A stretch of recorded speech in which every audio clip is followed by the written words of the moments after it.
Call to order. Do the pledge of allegiance.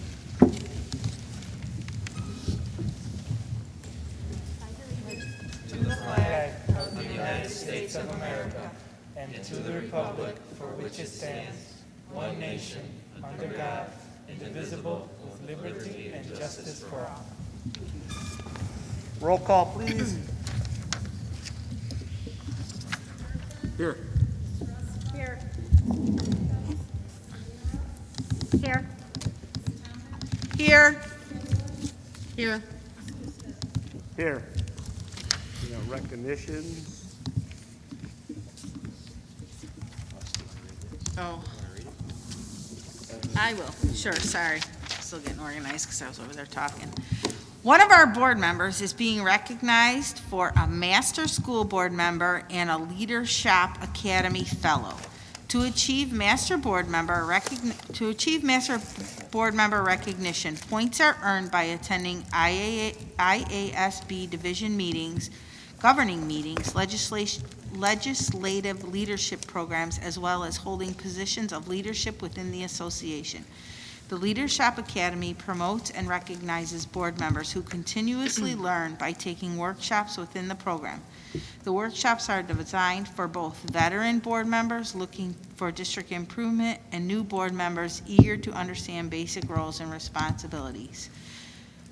Please join me in congratulating Laura Ruska on this great accomplishment.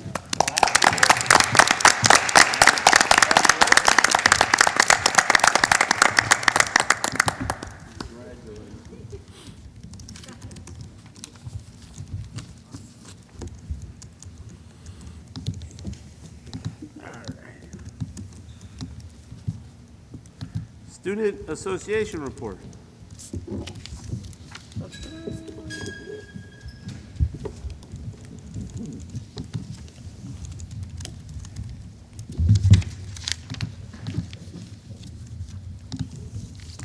Hello, I'm Madison Lester. I'm Madison Lester, and I'm the treasurer for Exec Board this year. This year, Student Association has been promoting school spirit in new ways. Spirit Days and Weeks have been one of our most successful efforts in getting students involved. Our most recent Spirit Week encouraged students to turn on their cameras on Zoom to show off their spirit wear. We are currently planning more Spirit Days this upcoming November and December. Thank you. Good evening, everyone. My name is Catherine Glave. I'm the president of Student Association. So as many of you know, the students of RB are very generous and kind with their time. Especially right now with COVID, we've found many different ways to adapt and still be able to help the community. Clubs like AST have been Zooming with residents at Cantata on Wednesdays. Helping Paws volunteered at the Brookfield Nice project to clean up a local park, and NHS collected PPE donations for RB families. Our first of 2 annual blood drives will be this upcoming Wednesday, November 4th, and Student Association partners with Vitalent Blood Donation. They will have 2 of their coach buses to allow for socially distant donations, and without having people go into the building. So this will be happening from 3 to 8 p.m. And members, I got caught on the wire, so sorry. Members from the community, parents, students, and teachers are all able to and have signed up to donate. Within just a few days, we were able to fill all of our donation slots, so that was very exciting.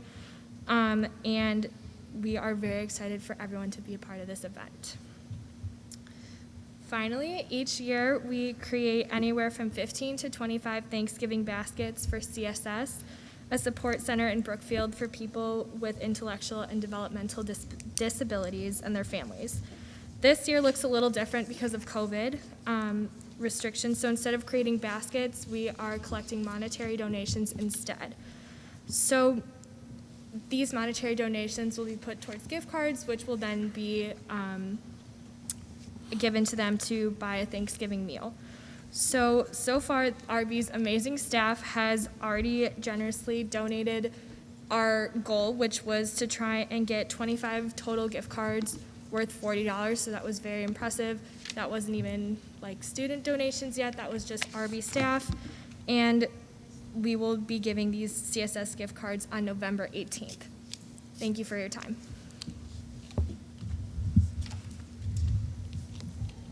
Thank you, ladies. Thank you. Thank you. Excellent. Good work too, by the way, since things are, you're not here. That's awesome. Great report.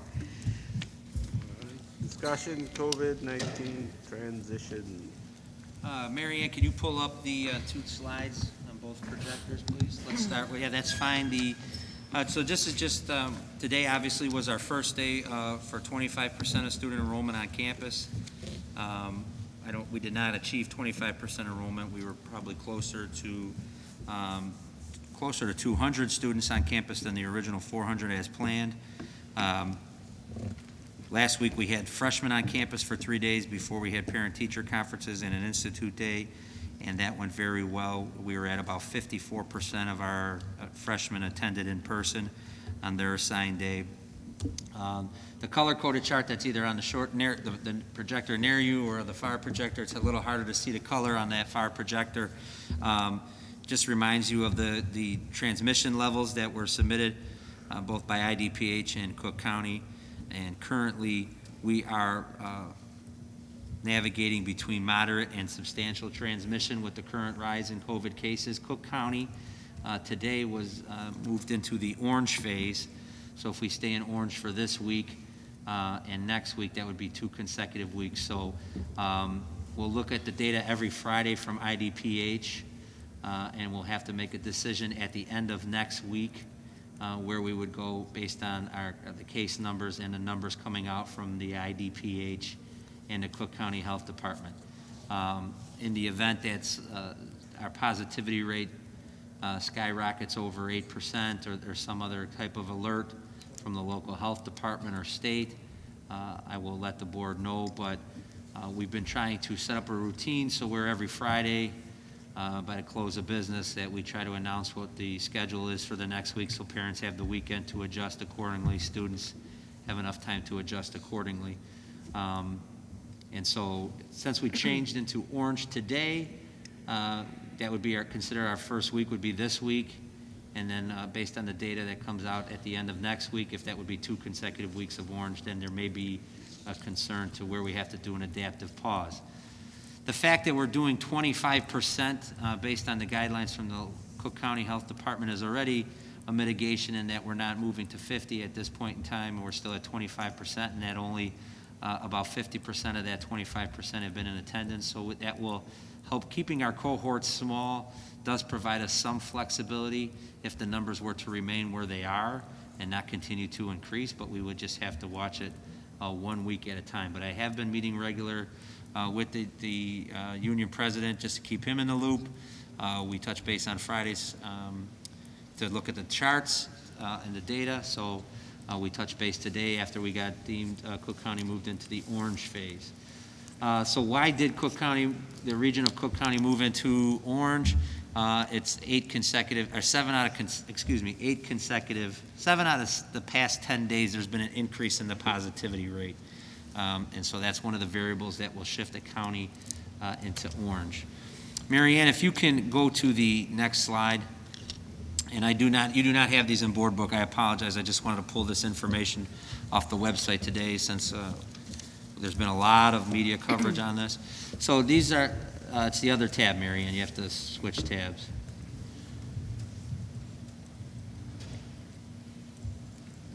The other tab on top. On the left? Yes. There you go. Can you scroll down a little bit? So as of Friday, the Cook County was still in blue, which meant stable. So it just got shifted this morning. But as you can see, the IDPH on every Friday releases these reports for each region.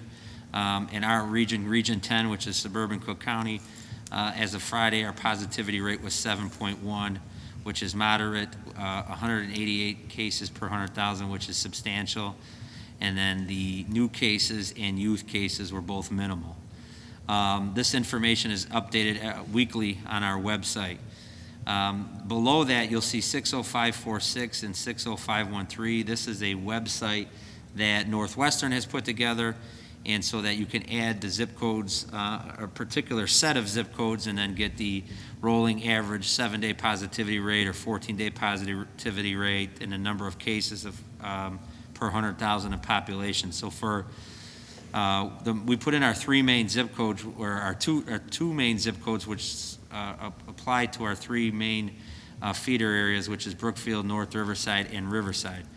And so their positivity rate, our local data, is 5.56, which you would see is in the moderate phase, and then the number of new cases is in the substantial phase, which is at 180.9. So I remember when I made the plea to the board about moving back to the 25% and coming back in person, that I would make sure we would tie it to the specific matrix of the IDPH and the local health departments, and then monitor that data regularly.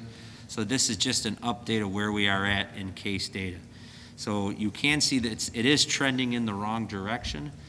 So we will review this basically every Friday. And then, like I said, if we move into a second week, to 2 consecutive weeks of orange, we would need to see if there's been any increase in transmission level, both locally and in the school building, and if what we can do in regards to 25% or 50%. If the numbers continue to hold flat, I don't think we're in a place to go to 50%, but I can't tell you what's going to happen in 2 weeks.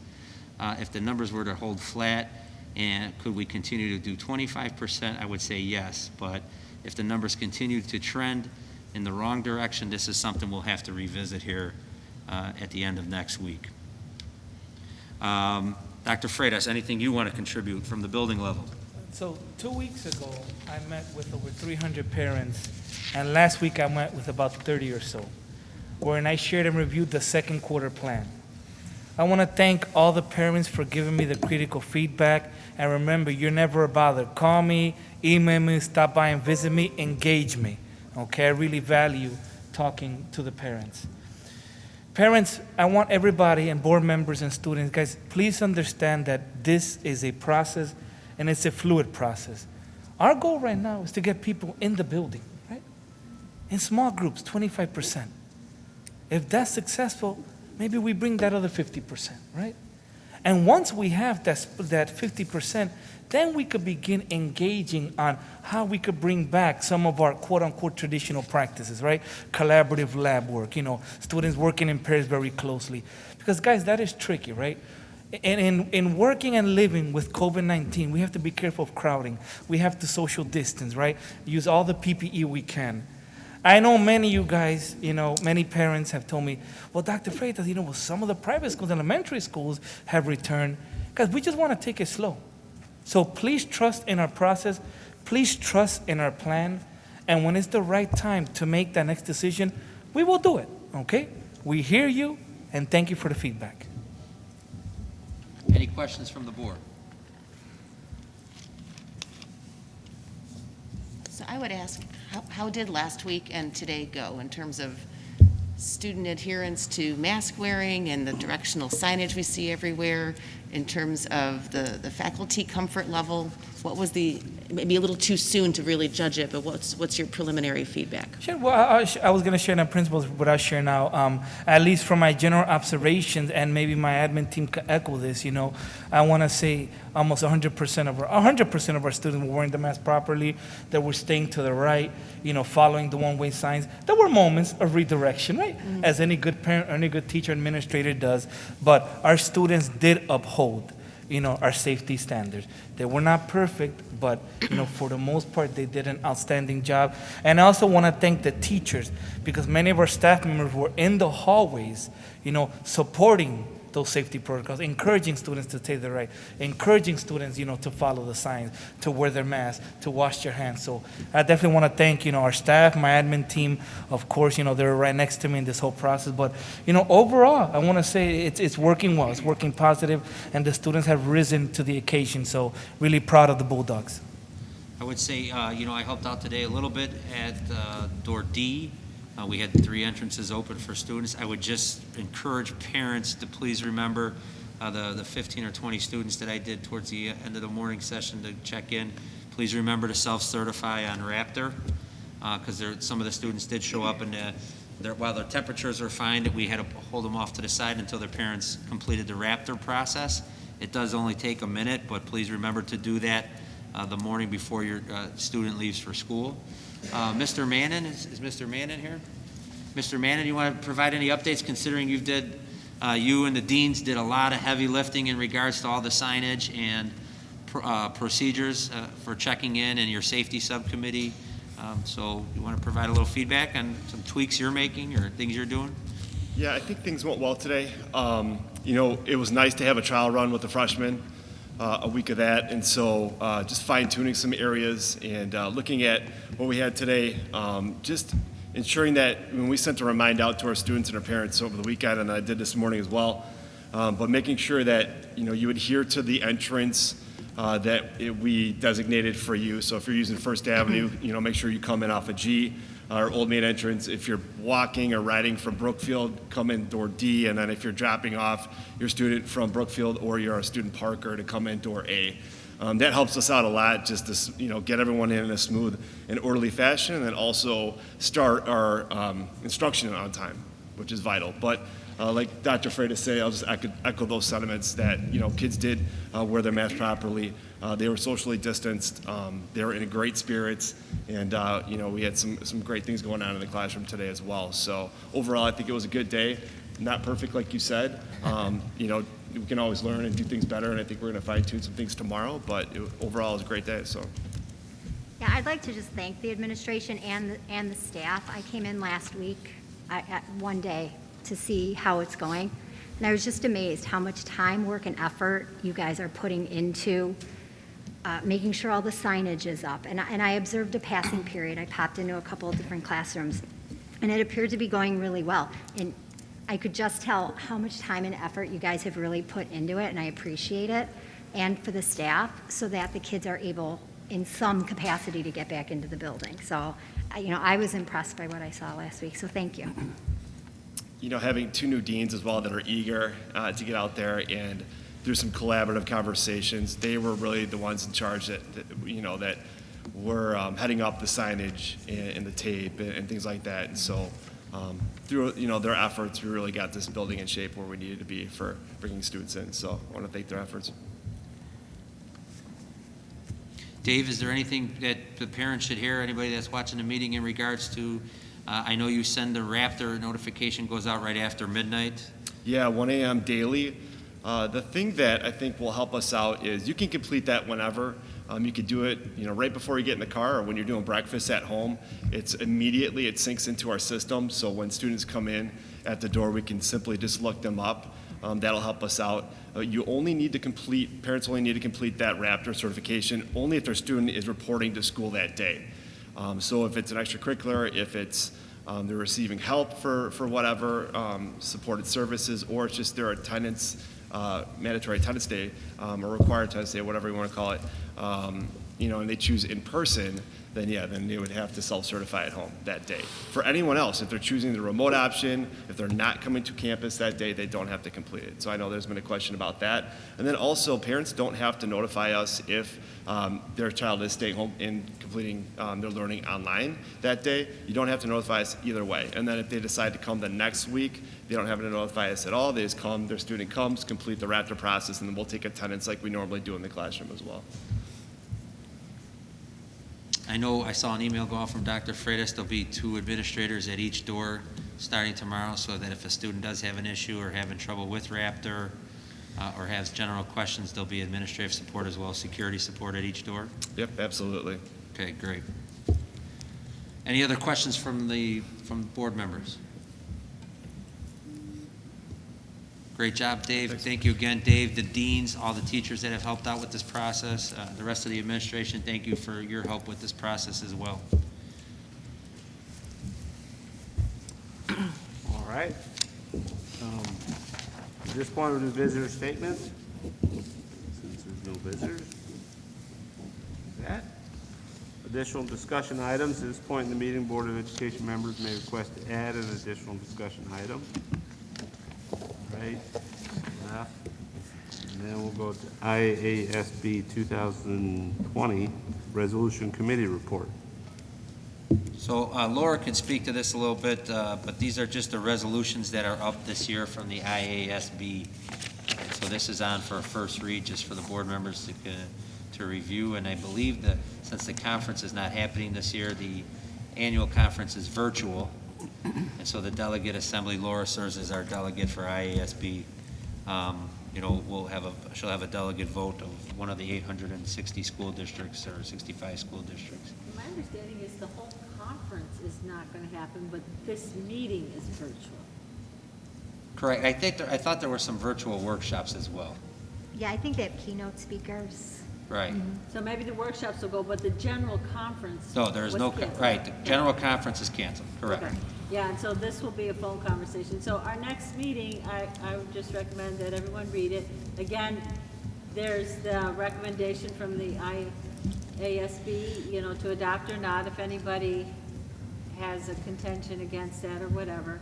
There's the checklist, we'll just go through that. Every district gets one vote. And then our next meeting, we'll just go through the checklist and see what the sentiment of the board is. Great. Thank you, Laura. Okay. Okay, reports, President's report, I don't have one. Student advisors report. Yeah, I can just mention a few things. I just wanted to talk about the schedule, the new schedule that we have.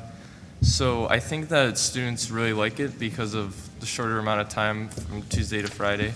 Having that extra time for lunch, like not having to stress in between, getting lunch and then going back to class is helpful. And then having that extra time in virtual office hours, I think now is going to be really important, especially since we're really into the school year now. So exams and, we're just having more work. So I think that students really like the new schedule. I also think, so today me and Lily were in person, and from the experience I had, most of the teachers were interacting even if we were on Zoom, so I thought that they did really well on that. I think that even if there were less students, it was still helpful to be able to experience going back to school, and I thought that was really nice. I spoke to a couple of my peers too when we were in PE or something.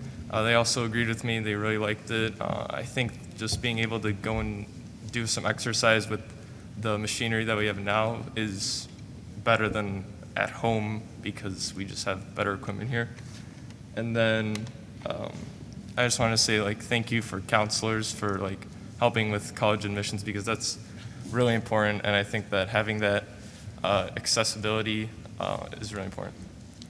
Yeah, like Michael said, I know school's a lot shorter now, but the teachers are really utilizing the extra office hours to give students extra time for tests or run full-length review sessions or other workshops if students need additional help, like big group study sessions, which is really great that they couldn't do before. And I feel like the hybrid, there's a lot of controversy surrounding it. Some students obviously didn't go in, some students did. I went in and my experience was really positive. I felt like I was getting a lot more done at school than I would have at home. And my teachers were all talking to me, and the Zoom, they did a good job of, including both of the different groups of students and not leaving out the Zoom kids or the kids who were sitting in the classroom.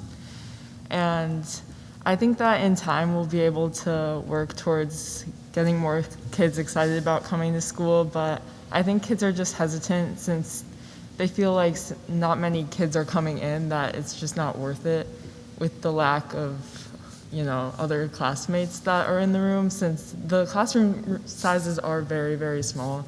I was the only student in one of them, and my biggest one was 5 kids, including me.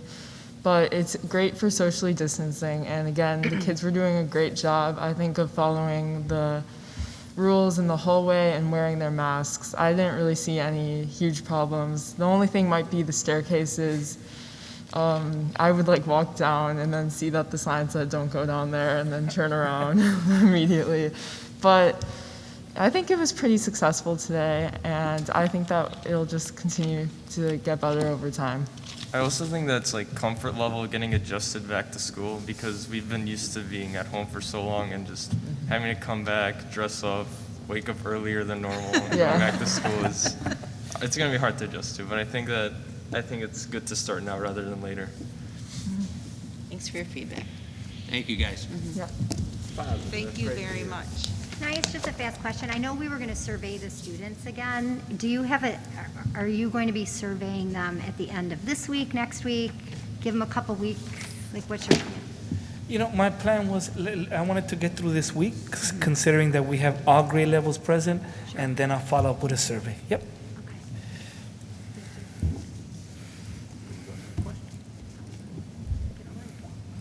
Thank you for your report. Like, it's important for us to hear from the student perspective, right? And the numbers are helpful, like 1, 5, right? I hope that gives some people some confidence, right? That, you know, we don't have 20 kids packed in a room and, you know, right, that what we said we would do, we are doing. And I'm glad to hear that the teachers are engaging you, right? And they all had us like wipe down our desks either before or after the period and use hand sanitizer. They all had that kind of stuff in their classroom. Yes, they are, right? We asked the buildings and grounds team to make sure that every teacher has the proper PPE and all of those things in their classrooms that are needed to stay safe, right? Because that's our first priority. So before I start my superintendent's report, we have tonight with us our auditor. So I'd ask Chris to come up and from Evans Marshall Pease and to provide a brief summary on our annual audit before we submit that to the state. I did not receive any submitted questions. Wes did submit one late today about fund balance, and I know Chris already has it in his report. Last week, I'm sorry.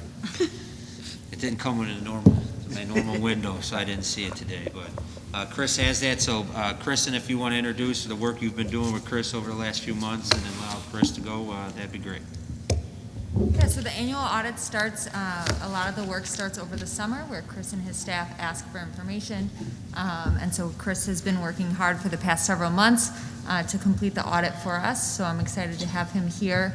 The best part about Chris is that he's been with our district for a while, and so he's really familiar with how things work, and that's been great as we transition to the new financial software and locating the information that he needs still and things of that nature. So I'm really excited to have Chris here and present to you all. Christian was saying too, I think what helps with me in the district as well is that my firm also audits the treasurer's office, and I actually had to do some work with the audit over there this year as well, because we were trying to transition the new cash balances, and I went over there to finalize the audit there as well. So I feel like I have a pretty good background, not only with this district, obviously, but with the treasurer. So I think that makes me pretty well-rounded as an auditor too, because I kind of get the big picture of everything. I'm going to do a brief summary. I'm not going to really go through numbers, so we don't really have to worry about designating certain pages. And then if the board has any questions, then I'll do my best to answer those. So to begin, the audit went very well this year, even with all the COVID restrictions. As an auditor, it's difficult enough as it is when things are going, smoothly in our country. But Kristen and 208 accommodated my firm well. Fortunately, we're a small firm, so we were able to get in here. I know a lot of other bigger firms were really strictly remote, and I think doing a remote audit is very difficult. I mean, how can you look at things and inquire and observe to make sure the purchases are actually being done? So I think Kristen did a wonderful job overseeing her second audit now. I had no audit reporting or internal control issues. The district ended the year with an operating cash balance of about $16.2 million. That was a slight increase from the prior year, but also remember within that $16.2 million, we do have about $2 million in reserve within the working cash fund for some future projects. So that brings our operating cash balance to be more around the $14.2, $14.3 million range. For the fiscal year 2020, our pension liabilities overall decreased, and we had a slight increase in our other post-employment benefit liabilities, and that increase was solely from the Teachers' Health Insurance Security Fund. Some people call it TRIP. This increase was due to additional members participating in the cost-sharing plan. And just to note, for pension and other post-employment liabilities, those are all measured by third-party actuaries. So a lot of the reasoning behind those numbers, I can't really explain because obviously I'm not an actuary. They're given to me directly, and those just go in the audit report. I'm pretty well versed in certain areas within the pension studies, but they've gotten extreme and lengthy, especially over the past 5 years. I'd like to thank Dr. Skinkis, Kristen, and the entire business department. Especially we had some payroll issues, and Kristen got that straightened out with some personnel coming in and out. But I would like to thank everybody for their hard work, and then Kristen's timely responsiveness during, obviously, this pandemic. And then at this time, I'll take any questions the board may have. Chris, just to clarify, this is the most important thing, any internal control items or issues? No, and I briefly mentioned that, but no internal control issues. Again, my firm audits about 30 school districts. Main thing with internal controls, school districts are sometimes limited to personnel. You know, with the small size, we do the best that we can. Board's oversight, Kristen, you have the treasurer. I believe the controls are sound. I know we had a study at one point done, could be 5 years now, but you know, the recommendation is typically the same when you have internal control auditors coming in. They say hire more people, right? So you know, it's push and pull with saving money and hiring additional people to do things, but overall we do a fantastic job here with our controls. Okay, and no findings? No findings. Okay, great, thank you. So, I have a question. Sure. You said 14.3 million is in the fund balance, Yes. but then it Cash. says 30.5 million and 20.2 million, so it gets confusing, right? Well, yeah, you're talking operating versus non-operating fund balance, right? Yeah. So where do we stand on how much money, because there's a lot of talk about it. Sure. And the community comes and asks us, so we want to kind of explain to the board where we are, where that sits with the state recommendations, other school districts. Are you asking me, do you feel that we What the actual have? number is, and then The operating. And then why? operating. So our operating fund balance, remember, so our operating fund balance is educational account, working cash account, which that is the general fund, O&M, trans, and IMRF. That's your operations. Debt service, capital projects, fire prevention and safety, those are non-operating funds. Those are kind of left outside the scope of things in terms of the public trying to say a school has too much or too little money, okay? So our operating fund balance, cash balance, can't say fund balance because we're accrual, so we gotta look at just cash, was 16.2 million. So within that 16.2, we have $2 million in reserve for future projects as well. So that's where I said about 14 million. In terms of, do we have too much money or too less of money? That's not something that I'm going to comment on. That's something that, you know, the board oversees, and from, you know, your investment policies within to say, are we, you know, are we doing what we're supposed to do with our money, right? I'm here just to make sure the financial statements are materially correct.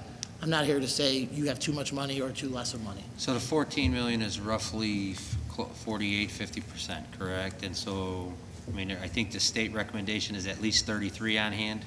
That'd be accurate. Okay. So instead of having 3 months on hand, we have approximately 5 to 6 months.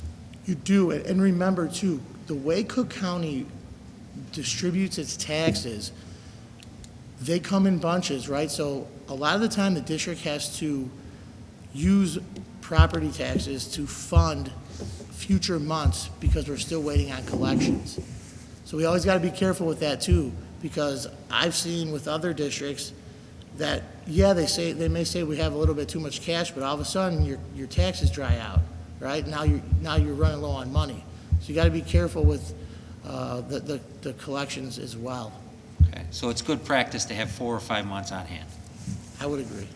So my question actually tracks to that a little bit. I was looking at the, I'm not sure this is your management note. We talk about factors affecting the district's future. And what's not referenced here is the FY20 delay in property tax collections for Cook County. And I think that is perhaps material to us as the year unfolds. But what is referenced is the future funding formula and the fiscal soundness of the state. Could you elaborate on that and what the specific concern might be? Sure. So last year, I believe, it could have been the year before, general state aid was eliminated and evidence-based funding was taken over. So basically what that did was lower income areas started receiving additional funding while areas that are more prestigious, I would say, started receiving less. So what the factors here are explaining is basically the state's trying to shift the way it distributes its funding to try to level out lower income areas versus areas that have higher taxpayer bases and therefore to have them receive more grants so they can operate. And understood, and I appreciate your explanation, but this is I would suggest a general concern. It's not specific to the year that was audited. This is a general Correct. State Correct. fiscal management note. Correct. Okay. I think it's just important that there's a concern that's out there that doesn't have a deadline necessary that we're reacting to, but we have to be mindful of as we plan for the budget year ahead. Sure. Because there's a good chance that we will not, I think we've been already informed, will be held flat for now, unless. Correct, and there's a lot of concern about the state being able to continue to fund evidence-based funding at the level in which it is currently being funded at. Right. I think pre-COVID, right, if we looked at the numbers, there's basically 3 buckets in this state: pre-K, K-12, higher ed.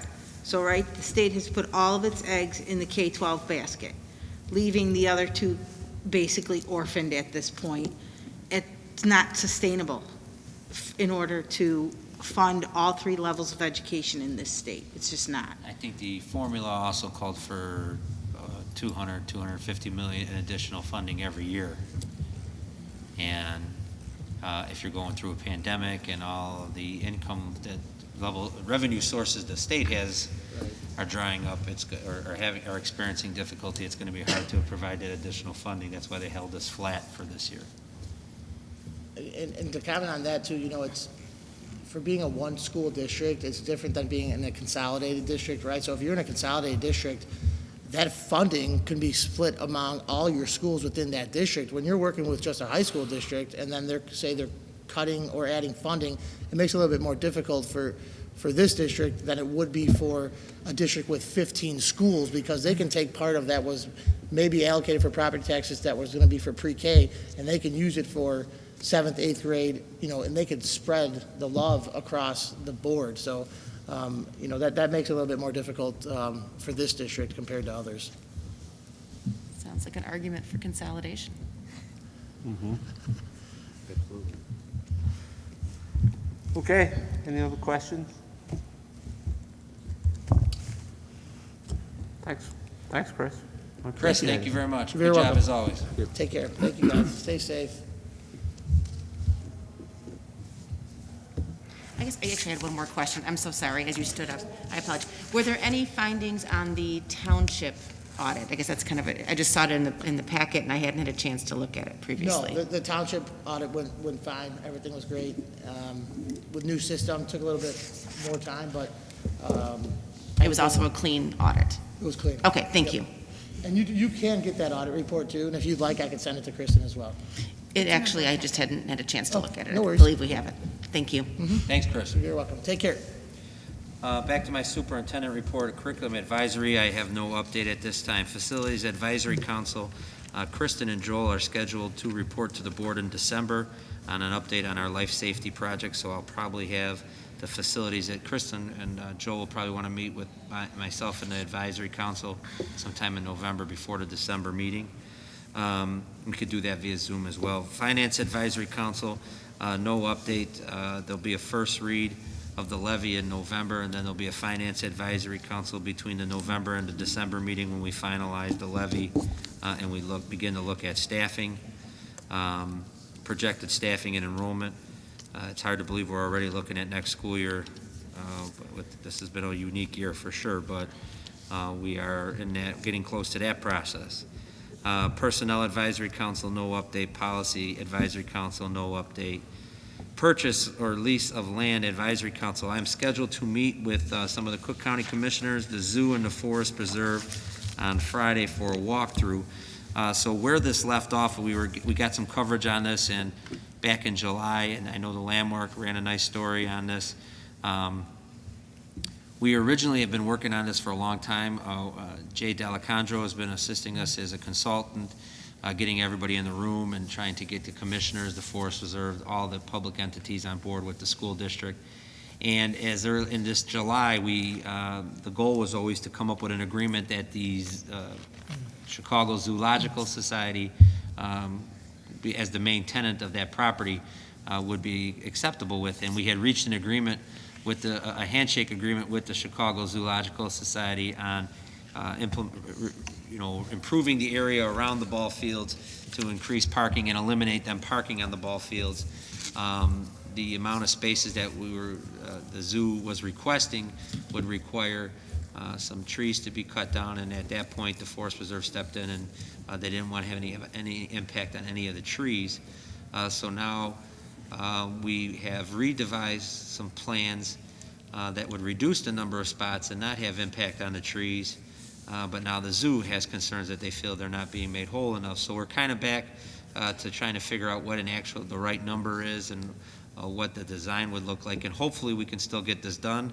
I think all sides have tried to communicate accordingly and stay collaborative and stay open-minded. So the timing of doing this at the same time of a pandemic has been slightly difficult with some of the stuff having to take place via Zoom. But I would anticipate the fact that people are still meeting and still open to trying to find some solution is a positive. So I will continue to update the board as this works itself out.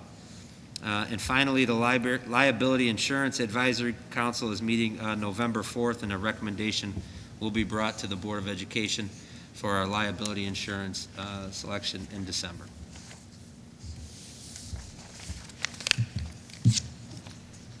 Okay, just the superintendent's report, so we did the audit, so we can do other stuff. I have a lot of others. We got a lot of other fun stuff. Facts to report out on. So attached are the reports for the month of September, and this represents 25% of the fiscal year. This begins on Board Book. If you want to look at Board Book page 43, it's our monthly summary report. The total operating revenue for the month was $946,534, with 49% coming from course fees and registration fees. September is one of our biggest months for this because we ask parents at that point to either pay their balance or go on a payment plan to avoid late fees. 26% came from real estate taxes, and we're at about 87% of what we budgeted for in terms of collection for the previous year property taxes. And then 20% came from evidence-based funding, which is our state funding. The total operating expenditures for the month were just shy of $2 million, with 80% towards salary and benefits, 8% coming from building level supplies, which were primarily textbooks and English novels, and then 7% towards operation and maintenance supplies and services. If you go to Board Book page 45, this is part of our monthly financial statements, and you can see the summary of revenues shows that the district has received 39% of our budgeted revenue for the year. This is down from 2% last fiscal year at this time. And again, that's a little concerning as we were more conservative in budgeting for our revenues this year due to COVID. So we're still trying to play a little bit of catch up. And then on Board Book page 46, the summary of expenditures shows that the district has spent 27% of the budgeted expenditures for the year. And this is also down from last fiscal year at this time, which was 30%. For the same reasons I presented last board meeting, we didn't start at the same time, and when we started to pay stipends for the year, as we were working out that MOU, also decreased cost of athletics and not having nearly as many competitions and table workers and referees and things of that nature in August and September. And then also this year, there was a delay in receiving some of our special education tuition invoices. And again, I think that was just due to COVID and people getting up and running. And then lastly, as always in this section, for your information, I provide the statement of revenue and expenditure report for the month of September for you to look at. Additionally, this month, I've provided some information on COVID and the financial impact that it has had on the district. So if you take a look at Board Book page 57, this is a document entitled COVID-19 Budget Analysis 1920 School Year. So this is updated from last school year. You've seen this at least once before, but I updated this to look at the final costs. As we've previously discussed, there's been a limited financial impact last school year due to the fact that we collected a majority of our revenue before the shutdown and we saved some money on expenditures. So it did have a negative impact on the district where we lost about $52,000. But like I said, that was very minimal. And you can see all of the revenue, whether we lost revenue for the most part, is what's captured up above. And then on the expenditures, those are things that we had saved money on. So this year, I started to do the same thing. And you can see that on the next page.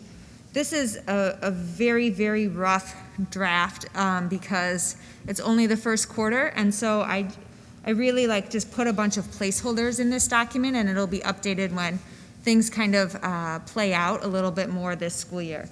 But what I've included for you are things that I've been tracking that are additional purchases above and beyond what would be covered in a supply account in our normal budget. So if you take a look at the buildings and grounds purchases, you can see we've spent approximately $53,000 additionally in buildings and grounds, and that's where a lot of our PPE is coming out of, all of our equipment is coming out of. So that justifies a lot of those costs, and those are all outlined. And then anytime we purchase something out of buildings and grounds related to COVID, we track it on this document. And then the other piece in which we have spent a lot of additional money due to COVID this year is technology. So that's the next tracking document. And again, anytime they purchase something that's specifically related to a need because of COVID, we put that on this tracking document as well. And so that's about $40,000 to date. And then the last thing, again, I'm really looking at things that are outside of things that can be purchased at this point in our normal supply budget. At the end of the year summary, we'll include other purchases as well, but I'm tracking things that, we've had to increase line items in the budget prior to approving the budget. So the schedule boards that we can move to a schedule with 5 lunches, so we could socially distance better, and then lanyards for students to wear IDs when they return are things of that nature. The other thing I want to point out, this is going back to, same page, Mary Ann, is on page 58 in the board book, you'll see something called Digital Equity Grant. This is a new grant that I applied for.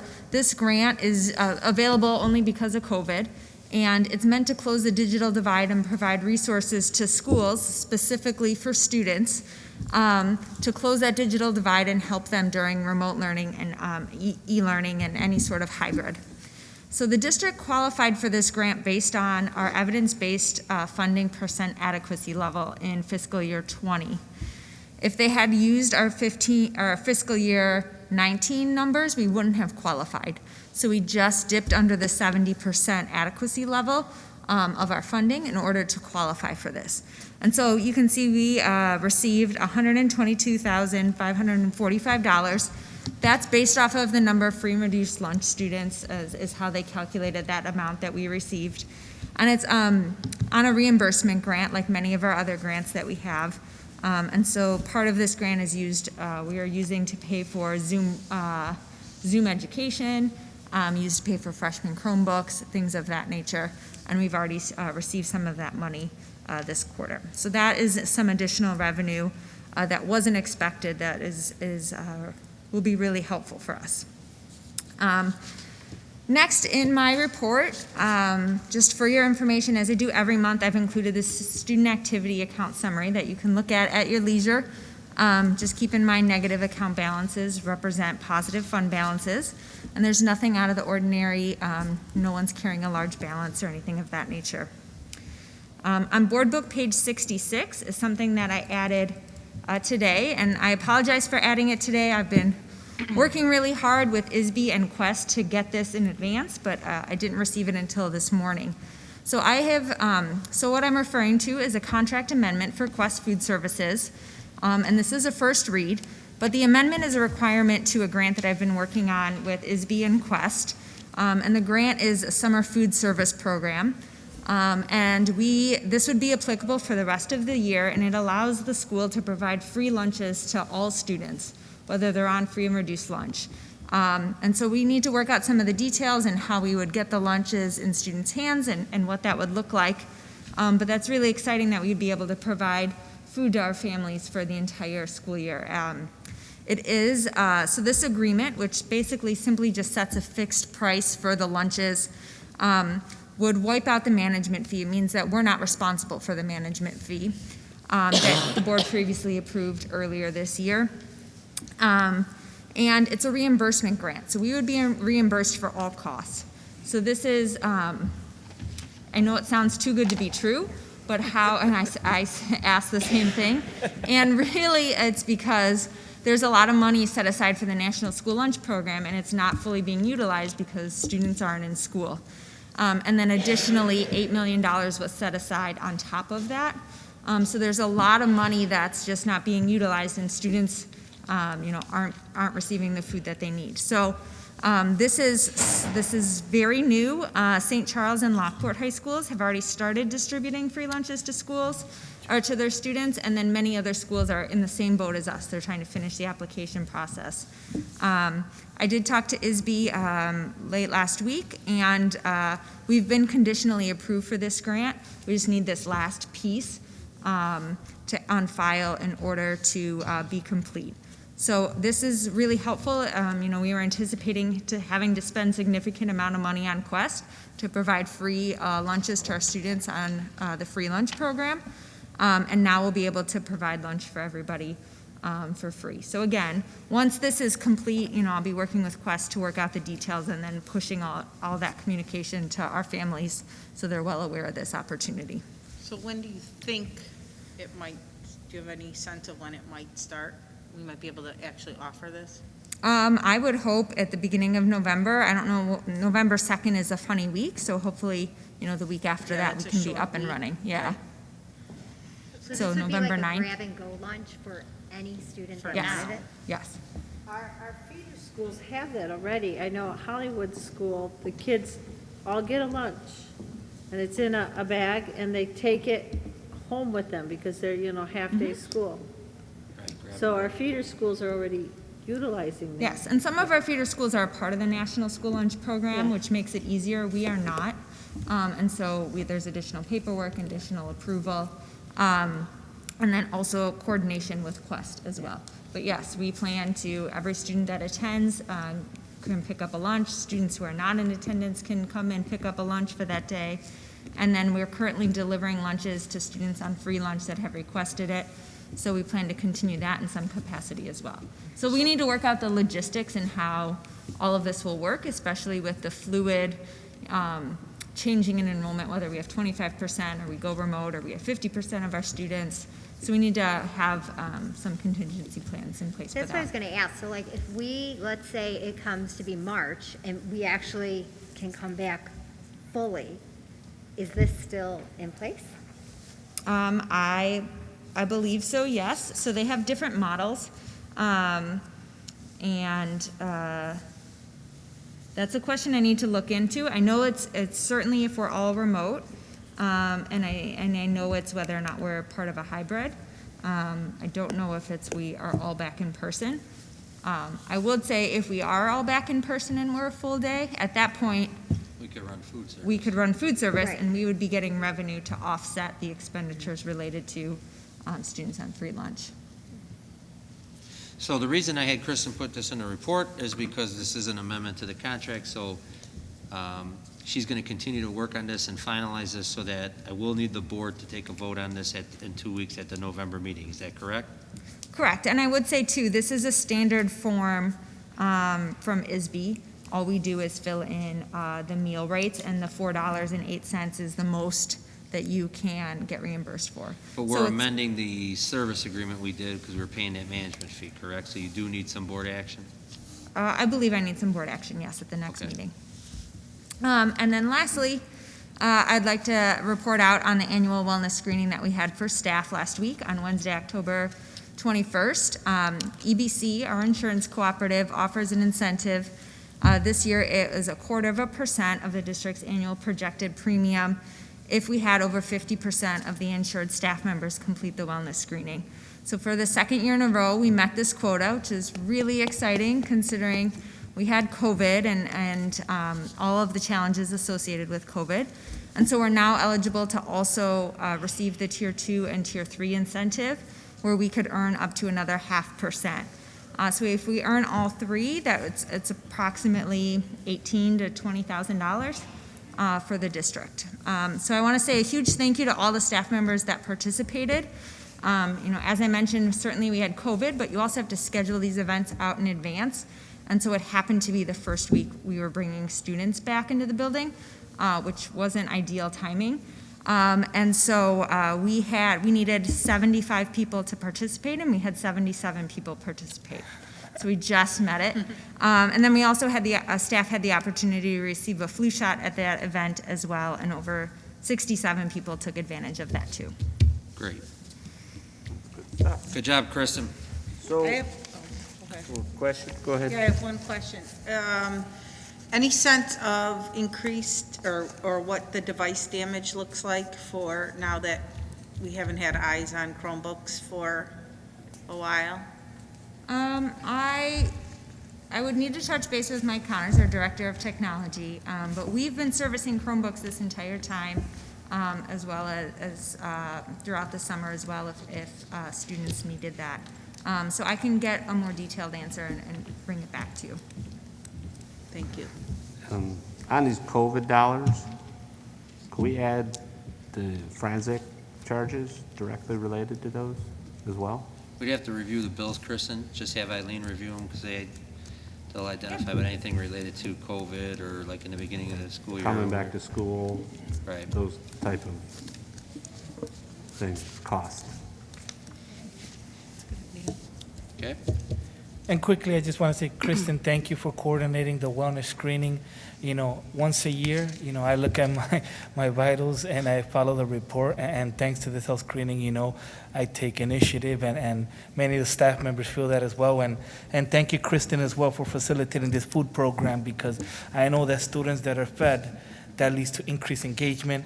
It leads to increased academic performance. So thank you very much, Kristen, for your leadership.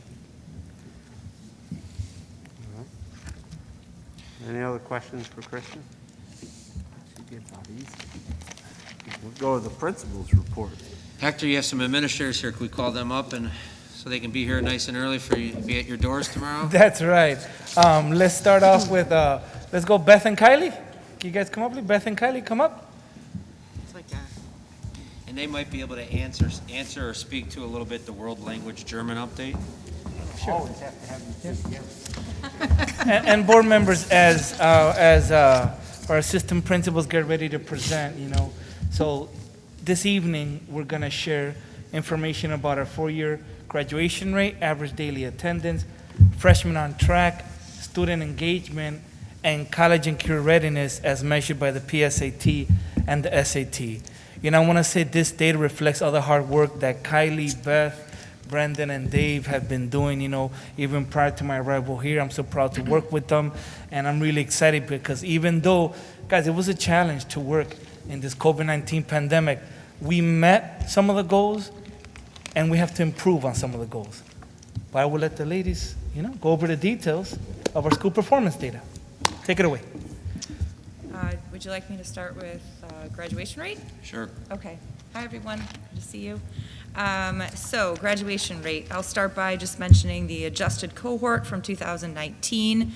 We went from 93.9 to 98.2 as our adjusted cohort for rate for 2019. You can notice that is the highest adjusted cohort that we've had in 9 years, so that's something to celebrate. Our graduation rate for the class of 2020 was 95.1, and I had projected 95.6 back in September of 2019, so I was pretty close. We did unfortunately lose a few students during the school year early on in 2019-20. But with the do no harm from IASB, all of our students that were currently enrolled during the second semester of senior year did graduate. We did not have any students that needed credit recovery during the summer. So we did have 8 students that did not make it, and then I gave you a little breakdown of who those students were.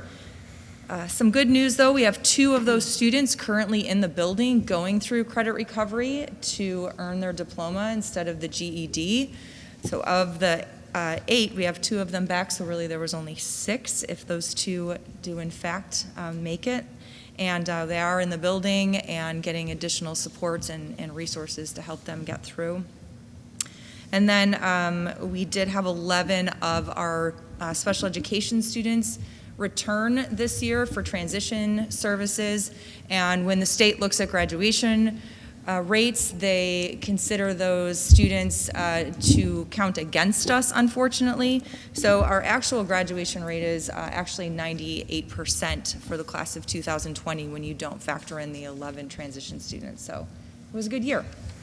And then I'll just quickly mention, I always project what our upcoming class of 2021, what the graduation rate currently right now, if they were to graduate, and we are at 96.5, with having 1 student who's already dropped and 7 potentially needing to return. Our hope is to really work with those students and ensure that they meet their graduation requirements by the end of May 2021, and then we have 6 students returning for transition services.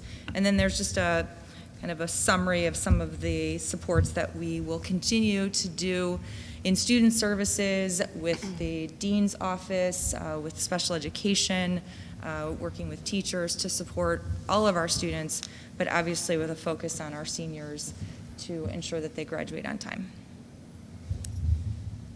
Thank you, Beth. Do you have freshmen on track? Is that also? I do. You want me to jump to that? Might as well, yes, Okay, please. so this is actually a new data point from the state, and that's why we only have 2 years listed, and it's also a new goal. And what they're looking at is our current freshman class and what if they have enough if they're on track to graduate in 4 years. And we have 17 students from the class of 2023, so our current sophomores, that are not on track.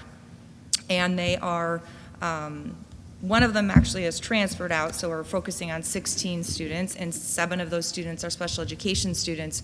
And I'll be working closely with Kevin Baldus, the interim special ed director, case managers, ensure those students are, catching up to where they need to be, and then obviously working with the rest of the students, their counselors, social workers, to ensure that we get them caught up so that they are on track to graduate by the end of their graduating year. Thank you, Beth. Any questions from the board on those 2 reports?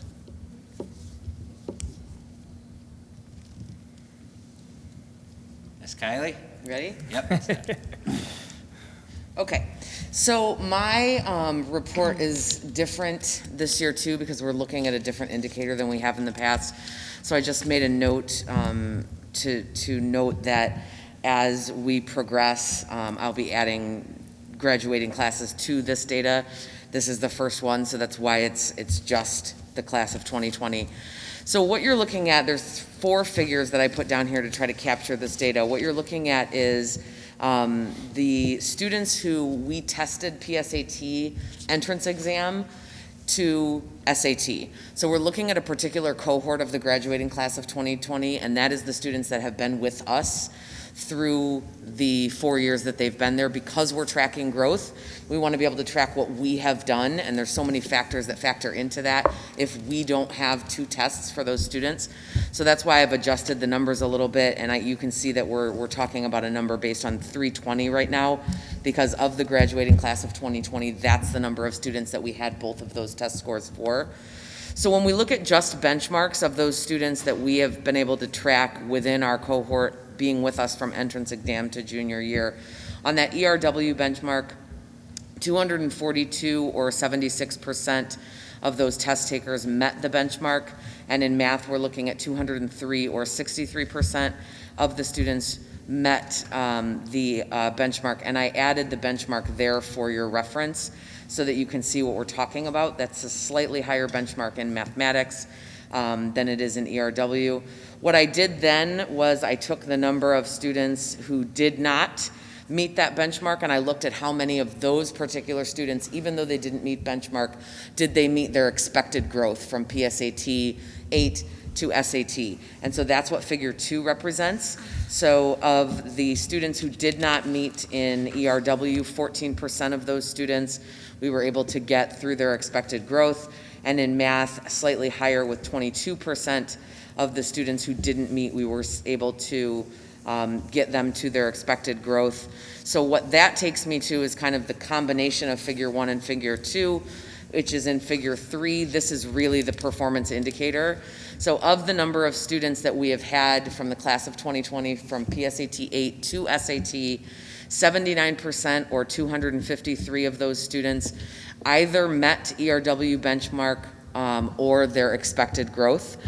And then in mathematics, 72% or 229 students out of the 320 met their math benchmark and or their expected growth in mathematics. So then ultimately this all brings me to figure 4, which is how we move forward from here, looking at the number and the percentage of students who did not meet their benchmark and did not meet their growth. So this gives us 21% in English and 28% in mathematics, knowing that those are the kids that we have to bring up. Those are the kids that we were not able to get either to benchmark or to growth.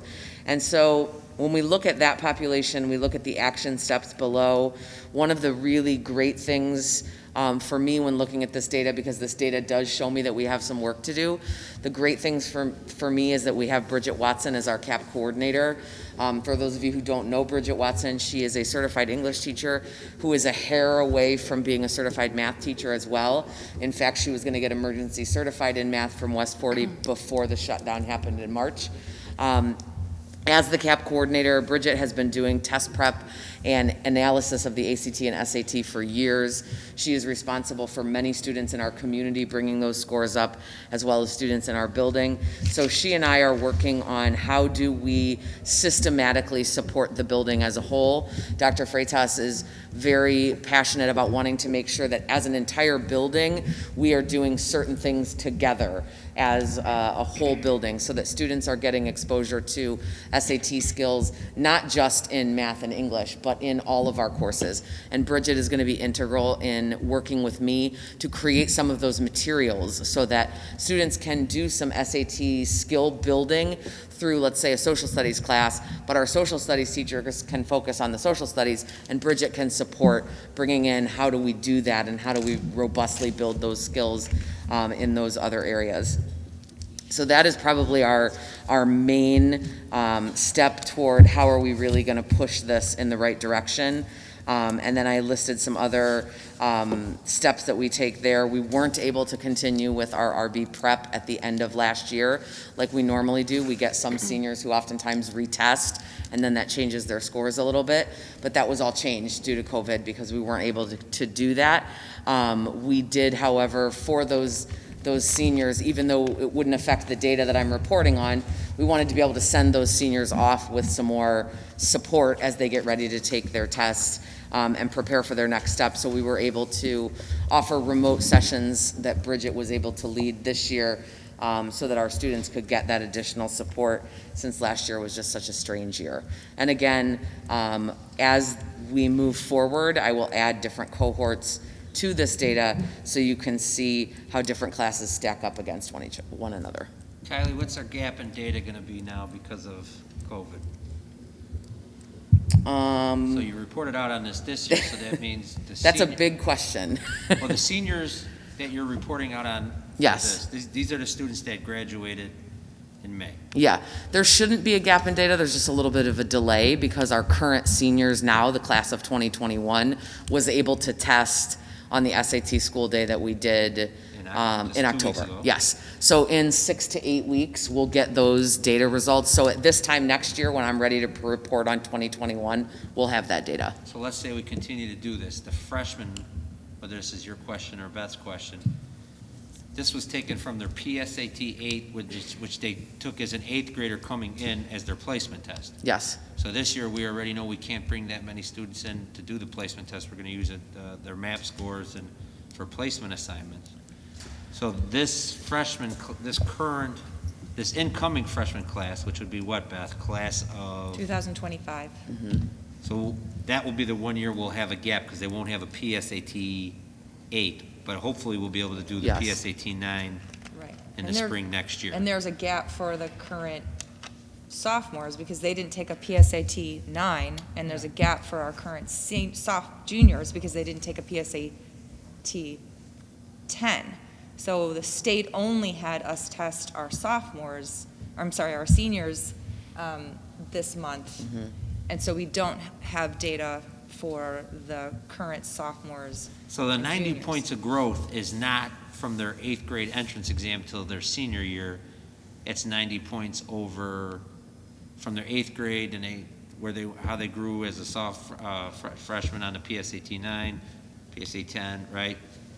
So that's a cumulative growth over there. Yeah, you can do expected growth. Really, SAT does it from year to year even. So what you would do if let's say with our incoming freshman class of 2025 not taking an entrance exam, we would just look at what their expected growth from their freshman year to their junior year would be. Because SAT gives you expected growth for every single year. So you can look at it that way. We would just be adjusting the data a little bit for whatever test we have to see how much they were able to grow in the time that we had them. So our current freshmen have a PSAT 8 on the record. Mm-hmm. They'll need a PSAT 9. Depending on where we're at with COVID in the spring, possibility, maybe not a possibility. Correct. To be determined, right? To be determined, correct. Okay. I will share one piece of good news of all of our seniors. Today was the makeup day. We have only 4 seniors that were not tested for the SAT that we'll have to test in the spring. That's pretty incredible. And that's a graduation requirement. It is, but the students could take it in the spring along with the juniors, and our concern was that we were going to be testing our entire junior class and then still having to maybe worry about, I don't know. I mean, I was honestly anticipating, 100 kids, so. 4 is a great number. Sure. Yeah, it worked out really well. Great. Can I ask, is there I would assume there's a recognition that the SAT scores from the seniors that just took it might not be what we would normally expect it to be? Is there that, I mean, I'm just from my parental perspective of my Sure. son, right, who stopped schooling essentially in March.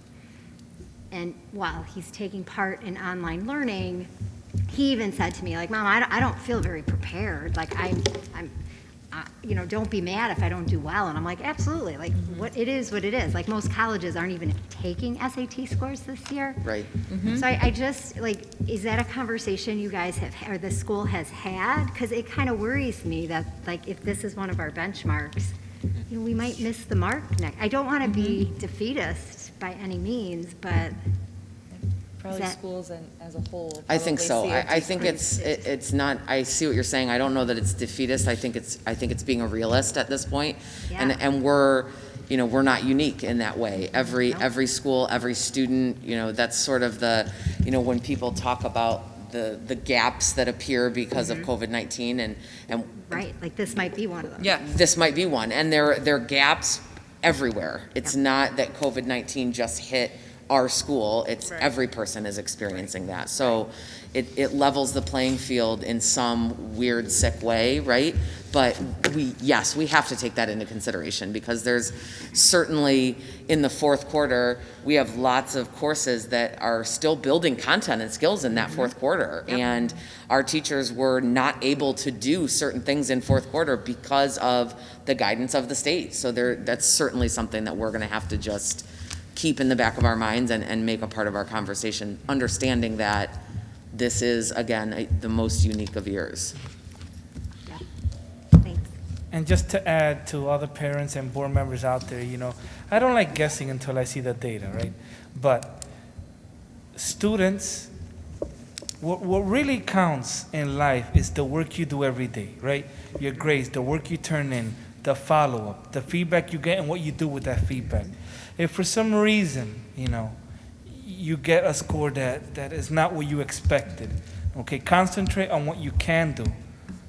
Showing up right to school when you're designated to, doing your work, following up with your teacher, because GPA, right, and your coursework, it's a higher determinant in you getting into universities, right?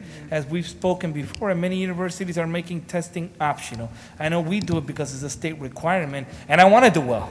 I want us to do well at the school on the SAT, but just remember that, parents, board members and students. It's great to do well on the test, but you're way more than that. Okay, remember that, please. Kylie, while you're here, before we let you step off. Oh, I'm sorry, Laura. Is there going to be, just listening to the radio and different reports over the week, will there be some national reports and how we all fall out so that we can kind of compare our students with everyone else that they're going to be competing with? I imagine College Board typically reports nationally on everything. When I log into my College Board portal, I can see how our students stack up nationally. So when we are able to get that data back from the October test that our current seniors just took, there will be a state, how we line up at the state and how we line up as a total cohort nationally, yes. Kylie, is that it for the board questions? Do we have this benchmark? Do we have that for multiple years? We can see if we're trending up or trending down, or how does it? This is the first year we implemented these. Right, goals. we haven't looked at it Board this way implemented these before. goals last year. So Kylie will be able to add trending reports for, historical. Before you and Beth could trade with Brendan and Dave, between you and Hector, world language, German update. I know this is probably the two people you're working with on the world language and the German update. I know Ms. Zayla submitted that question, so. Well, we're committed for the students. I believe we have 28 students in the German program. We're committed to meeting their needs. If they want to stick with German, we're going to support them, continue possibly, doing it in a virtual school, so we want them. If they want to continue in German, we're going to make sure that they continue, in German. As far as the future program, we've always done right sectioning based on student interest. So again, we'll have to wait and see until we kind of start scheduling for the future and students start picking classes. But, we are committed to the students that are in German now. As far as the future, it's kind of hard to tell at this moment. Yeah, I mean, we were in a situation where we, had a last minute retirement and we're in a situation right now where we can't find a German teacher. I mean, we tried it. We can't offer classes. We got into this kind of sticky situation with some of our applied arts courses, the child development course and the health occupations course. We don't want to give students a false sense of what is possible, and we conducted a pretty extensive search for a German teacher. And as you can imagine, in today's society, the numbers of people that are getting certified to teach German are fairly low. If you're going to be certified in a language in today's society and you want to be able to get a job, you're going to get certified in Spanish, if I'm being honest. And so we had to, realize that we can't promise our students that they're going to be able to take something that we can't staff.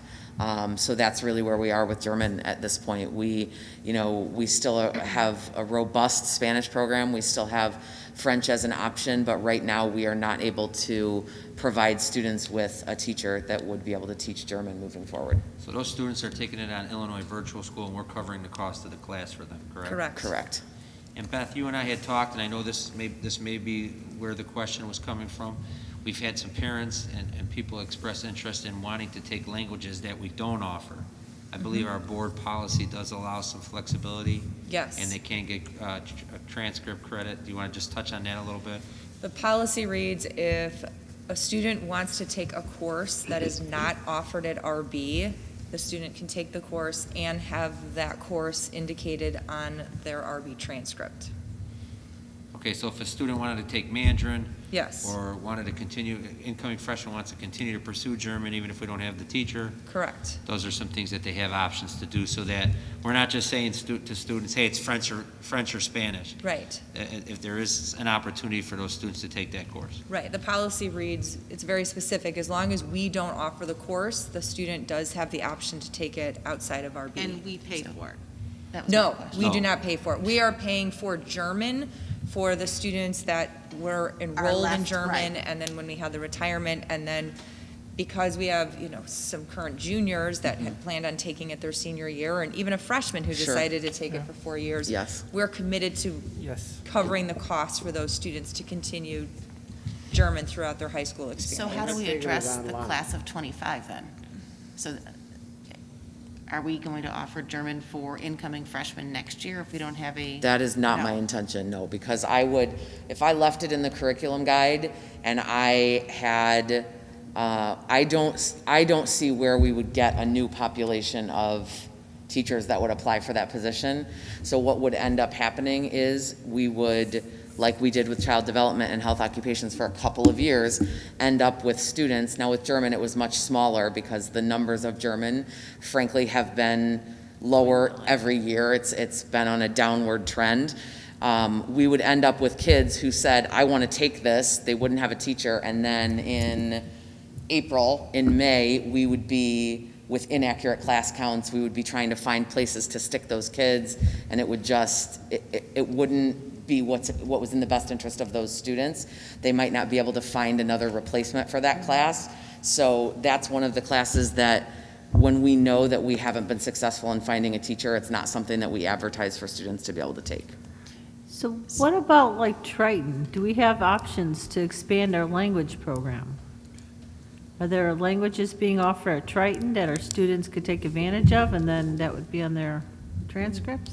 Yeah, the issue with that is it would be dual credit or dual enrollment, so it would be for kids that are probably more juniors and seniors. Look, I mean, it wouldn't be necessarily German 1 or Right. Mandarin. Well, they could take it as a sophomore. You can start to take college courses as a sophomore.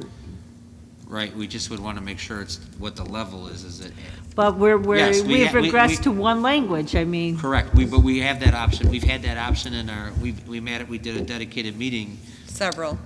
to Triton. We've had 0 students take advantage of it. We made sure we advertised that clearly in our curriculum guide. But we had more languages. As we become we're not going to be a premier high school offering only one foreign language. So I have a question. That's If what I we're was taking the German, they're basically taking it online, you're saying? Right. Yes. Through Illinois Virtual So School, there couldn't we is a have them teacher come in? tied to it. Right, so there's got to be more than German offered online. Correct. sure. When they We've come had some into a local high classroom- schools that had tried to expand out with some of their languages, and some of them have had to drop that because here's the issue. It's hard enough to find a German teacher. So if you say, hey, we want to hire a full-time, or a German teacher, but we have enough for 3 sections. If there's a need for German teachers, they're going to go to a school that has 5 or 7, can be full-time, get that. right? So that's why I it's get that. harder to hire, to offer We've the had to robust vote- language. We've had to vote the last 3 years to even do German. Yes. Because it's been under the numbers. Well, that's what I'm saying. And Can we we take won- advantage of our And we win community awards, colleges? and we had a great teacher, so we did that for the kids, right? So- And now we so- don't have that teacher. I get it. But my point is, couldn't we have one teacher in classroom do the blended learning and offer 4 languages? And they're all doing it like they do today, online, except they're not at home. They're actually in period 4 in the blended learning classroom, the alumni lounge we just built, and they could do that class. And we could have German and Mandarin And you're some saying other. that- We could actually expand our offerings beyond 2 languages, and then we could have a Polish, and you wouldn't have to go to a special school for that. You could just do it here. Because it sounds like in the fall Or then, Hebrew, we're only going to or offer whatever. 2 languages. Correct. So to I mean, Laura's isn't that point. an option? I mean, if we wanted to hire that's a hiring question. We would be, I feel like that's above my pay grade. Next month, we're talking about hiring questions, so I think. But, we but should I talk also about think it, there's yeah. so I have a couple of thoughts. One, Triton, I just looked it up, they don't offer German, right? So that's not an option in terms of Triton. But I like where you're going, Wes, about having some other multiple options. It becomes a funding issue. It's a supervision / do we pay for the virtual school option? But I'm really concerned about the students who right now are in German 2, and how do they know that next year they're going to enroll in, assumedly, German 3? How do they know it's only going to be virtual next year? I'm really worried about that communication piece That to those conversation students. has already happened with their counselors. Yes, the counselors are having that conversation. Because Because when we had the retirement, the counselors all had to go to all of the students that were in German, freshmen through juniors, and say, do you want to continue with this? It's going to be virtual. So that conversation started, and then as students register and work with their counselor, the counselor will be able to let them know it's not, because it's not in the curriculum guide even anymore, but because they began. It's not in the curriculum? Okay, I don't think I knew it was in the curriculum guide anymore. Because because they started their pipeline with us, then their counselor will be able to finish that out. I just think we need to err on the side of absolute transparency there, because certainly with everything being virtual this year, I can see how that could get a little bit confusing to a parent or a student in terms of what's being offered for next year. for our current German students, Mhm. yeah, we'll make sure something specifically goes out to those families. So that's like my one concern, but the other concern is what do we offer? I think to Laura and Wes's point, what's the plan? Like, what is next year, what do language offerings look like comprehensively? Right. I think we go back to your world language. We take the top 5 ones, right, that are on your chart from last period. We look at those. Can we offer those in an e-learning platform in the school? I mean, we certainly can. Look, I mean, you're never going to get an argument from any of the 3 of us about offering kids more opportunities. It's just going to be, one, if we open up and say, hey, you can take 5 languages now, we could have 800 students that want to take something that we don't offer, and now we're saying we're offering it, so we need to be ready to pay for it. I'm okay with that. I write checks for Kevin Skinkus all the time. Offer all the languages, and we can hire 4 or 5 teachers, and they can be in there with blended learning. This sounds great to me. Right. Well, tell me how much it costs, because I can It's going to be a lot, I can tell you that. Because I can tell you how much we paid for German. Sure. Right? One Illinois virtual school class So- is $200. $250 So if you figure $250 for a class. for a semester. I think we need to bring everybody back full circle. See, when I started talking about the checkbook, He starts like, We gotta right? keep the board at the balcony level, and we gotta keep the administration at, right, everybody's at their, so the idea of Oh, do not use that. The idea of and I know you love that example from IASB, the idea Fine organization. of what we were offering was, hey, I still wanna take German, we don't have a German teacher, it doesn't make sense for us to hire a German teacher to run a cohort of 15 kids. Right. So we would say to those students, if you want, you could pay for the Illinois virtual school, we'll honor their credit. If the board wanted to put in some type of incentive, once we saw those numbers to say, hey, B or better, maybe we'll reimburse you, that's something you could consider. The second thing is we've had parents come and say, hey, I'd like to take Mandarin, or why aren't we offering Mandarin? I've seen a lot of our local high schools, not a lot, I shouldn't say, but some of our local high schools, because I followed up on this last year during a superintendent's conference, a lot of those teachers had to do what we're doing with German because they couldn't fill 5 sections of Mandarin. And it's very hard not only to staff it, but then again, you're giving somebody a full-time job and you don't have the numbers to run it. So I think the idea of what we're trying to say to students is that we're going to run a robust Spanish program and French program here. And if you are not interested in those two languages, here's your third option. You can sign up for Illinois Virtual School. Here's the classes they're offering. We could provide you a space where you could work on it. And this is where we have to get into the details with Hector and Kylie and Beth, need to work some things out. Will that be one of your 7 periods, or that's something you're doing as like an independent study on your own? I mean, we haven't gotten to that I was point. just going to say, it sounds like we might, because I don't want to get in the weeds, but it sounds like maybe there needs to be some data collection as well. Because like Kylie said, you could have 800 students that are interested, or you could have 2 students. Right. So Right. Well, you're gonna it sounds like the 15. board might be interested in expanding foreign language offerings at RB. Right, as a board, if we want to be a premier high school, it's You guys definitely a figure it board in the balcony to say we ought to have more world language offerings. What are other schools doing? And you can come guys back to us figure it and out. tell us how you think you might be able to accomplish something Sure. like that. But I think a board question is definitely, are we okay with just one foreign language? My personal opinion, no. That's just mine. On campus. Yeah, on campus, right. Right. And so we can continue to explore and build this for you. I think course selection starts next week. Yeah. So I don't think this It is actually something that's started gonna today. Right, so this So maybe isn't for the something next that, school year. Like not you know, like, next year, we but could, maybe we could put this out, Sure. and at this time next year, we could have that updated plan. Right. And be advertising that plan in next year's curriculum guide. Right. So you're talking about FY '23, Right. right? Correct. Implementing Right, something. the biggest thing we wanted, I think Deanna was looking for, and I don't want to put words in your mouth. frustrating. What are we doing with kids that are in German now as freshmen? How are they going to finish out their next 3 years if they want to stay in German? Are we Yes, so communicating I'm that? concerned that, Right. I think some of this discussion we probably should have had when we talked more about the curriculum guide and changing classes, and I know this was still, we were still looking for a German teacher until fairly recently, so I'm not trying to assign any blame, but I do think it's part of that discussion about the curriculum guide, and this strikes me somewhat as a one-off that, we're not gonna have German in the curriculum guide. I'm just surprised by that. So, and now that that's our scenario, how do we really, really communicate with students and families so they know what their path forward could be? And we can certainly, if we, to your point about the curriculum guide, the clarification that I was given from the Curriculum Advisory Council was that the board needs to approve changes that change graduation requirements. So if that's something that you don't want me to be able to take out classes that aren't running, and we want to bring that back to where every single change comes to the board, that's certainly something that I can do. That's just not the direction that we had taken.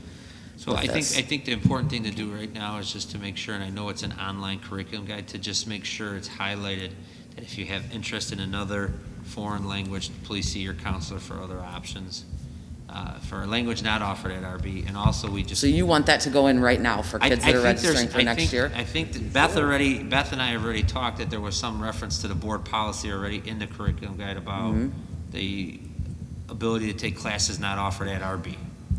So that, I think there's some type of language like that in there, or reference to that in there.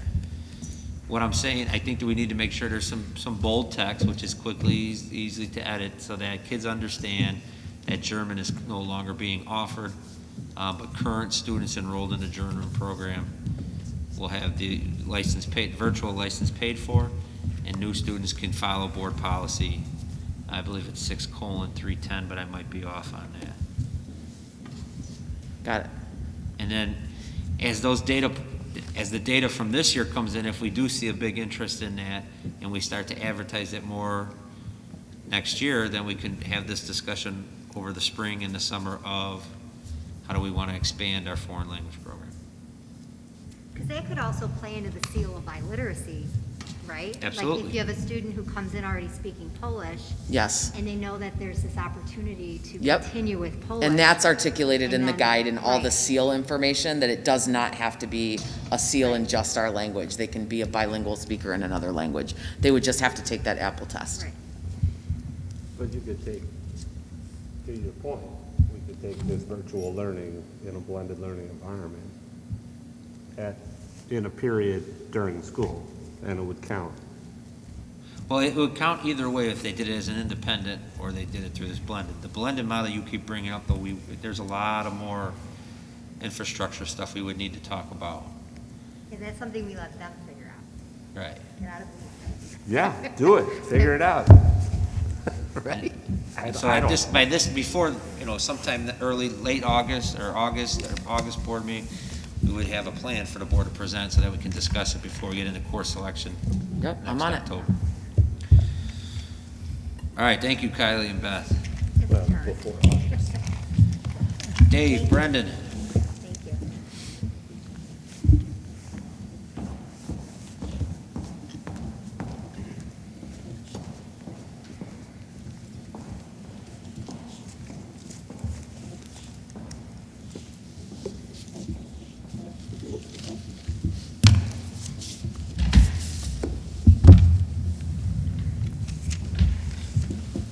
All right, so our report's going to be a shared report out of engagement and attendance. I'll start with attendance first. This is the overall ADA for the 1920 school year. If you look at the report there, we did a couple-year historical. We stayed on path and on target, so compared to last year, we landed right at the same number at 94.6. Up a little bit from 16, but we're staying steady with where we're at. Moving on to engagement, we saw a 69% engagement. I will clarify that most of our fourth quarter, either if it's students that are attending extracurriculars or if they're engaged in athletics, most of those rosters are in.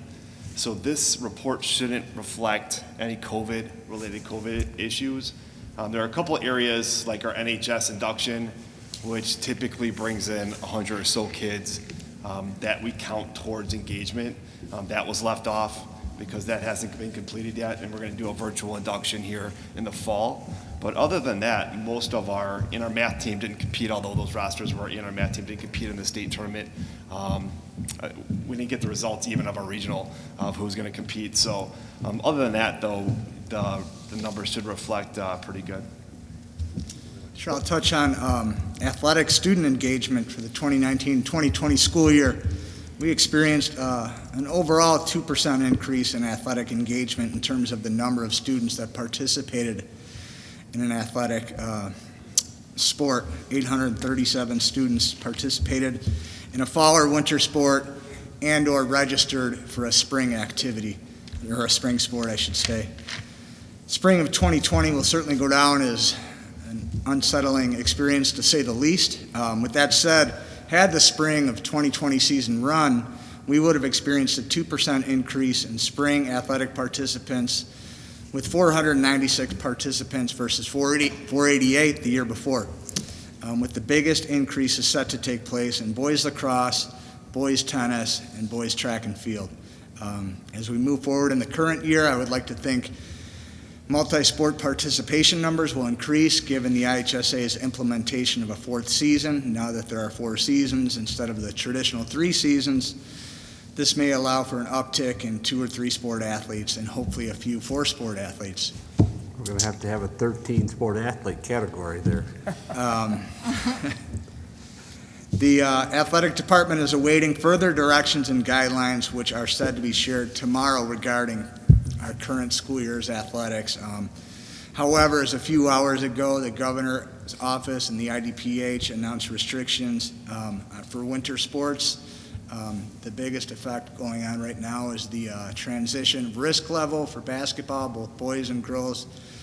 That risk level has been changed from a medium risk sport to a high risk sport, and also cheer and dance has moved from a high risk sport to a low risk sport. So we still need to await further guidance and clarification from the IHSA, but that's where things stand right now. I guess I'll turn it back over to Dave if you have anything else to add for activities. Yeah, when we look at this report and we put these numbers together, the board has asked us in previous years to dive into the numbers a little bit further and looking at students that are participating in 1, 2, or 3 activities, and that includes extracurriculars and sports. And so if you look at the report here, our current seniors, our junior class from last year, did a really nice job. They raised their numbers in almost each category, 1, 2, and 3 activities. Our senior class had a significant drop off, and then 9 and 10 held pretty steady. So overall, we see 453 students in 1, 362 in 2, and then 325 total in 3 activities. And then if you look at the chart below, the three-year historical percentage of students in extracurriculars, the total is 69.8 for this year, which is a little bit shy of our goal at 70%. If you look at where we are at 17-18, we've hovered around 69, 72, and 69 again for this year.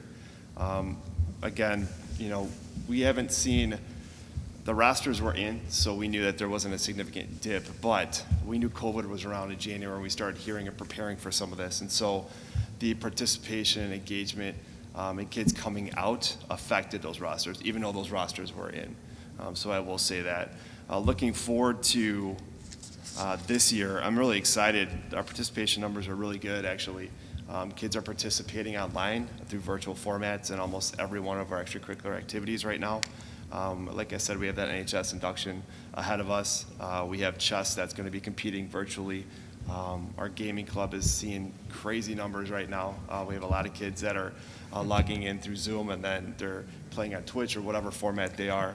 And so our sponsors are getting very creative. Our our fall play, I was looking at the spring musical last year. Our fall play is set to stream live on November 13th and 14th. They're going to be sending a link out to our community to watch that, and that fall play production is Clue. And so that's ahead of us. Our Shenanigans group is our drama club improv group. They've been meeting, and they're ready to go. And our band actually completed a field performance. They didn't play, but they marched to music that was played on the field, and they're actually coming in on Friday to view that performance, and we're going to send that link out on social media of all their hard work. So a lot of good things and great things still go on, even though we're in a COVID world right now. And so I don't expect these numbers to dip in the least, and I really respect our sponsors and what they're doing and how creative they're getting with their areas. I'd say it's, you know, this is one of the things we were really pushing, is getting the kids to be, you know, active and getting out in the community and doing things. So I appreciate the hard work everybody's put into that. I'm glad it's working. Do we have an official esports designation or club? Yes? It's an emerging sport in the IHSA, similar to what we saw with lacrosse. And so I've had those conversations with our gaming club sponsor. We've actually registered, since we already are a club, we registered through the not-for-profit organization right now. It's not associated with the IHSA yet, but we're looking at what games are they going to play, and then hopefully we'll get that platform up and our kids will be engaged in that type of activity second semester. Yeah, there's some, I was listening to a podcast not too long ago, like there are a lot of big colleges that are giving scholarships for esports, right? Like definitely has been gaining popularity over the last 4 or 5 years, so it'd be great if we could. Esports like Gaming. like Madden gaming. football or something? No, like video. No, games. like, I get killed. Go on ESPN and watch an e-sport tournament. It'll change your world. yeah. It's amazing. I will send you I'll find the podcast link and you can listen to it because it's very interesting. What's going on in the sport and the opportunities that are actually available for these kids I'm kind of that amazed participate. my kids watch gaming. You're right on. I mean, when I was previous to getting to in the teaching world, I worked at Robert Morris, and they were one of the first to offer scholarships for esports, and they still do. And I think and you can actually YouTube what that looks like, and it's much more than just gaming. It's teamwork, you know, collaboration, leadership. Yeah, I mean, all those qualities that we want in engagement is there. So. Similarly to what I see when I have gone to robotics competitions, right? It's very, it's on the same plane. Dave, you cover attendance? Yeah, so attendance so far this year, we're at, year to date, we're at 96.5%, which is really good. We always see good numbers first semester, but this is actually a little bit better than we were at last year. So quarter one data, we're at 96.6, and then year to date, we're at 96.5. we've held steady rates of 96, 97 here or there. Last week was a little funky because we had a couple days, and so we had some families that took vacation or, said they took vacation or had some other things going on, so we had a dip in our attendance, which was down at 95.8. But the week prior to that was at 97.8. So we're seeing really good attendance numbers. Our teachers are doing a pretty good job of marking and being accurate with their attendance. And so we're excited to see where this goes. This is another area where we've had to really work with, I think, staff, students on their engagement in the classroom. And it's a testament to, I think, just the creative ways instruction is being delivered right now on different platforms, whether it's Zoom or Google Meets and now in person. Our teachers are really being stretched with their abilities in being a teacher. Brendan, in the past, you've used some attendance incentives through the athletic department. Are those continuing right now, or have they been put on hold?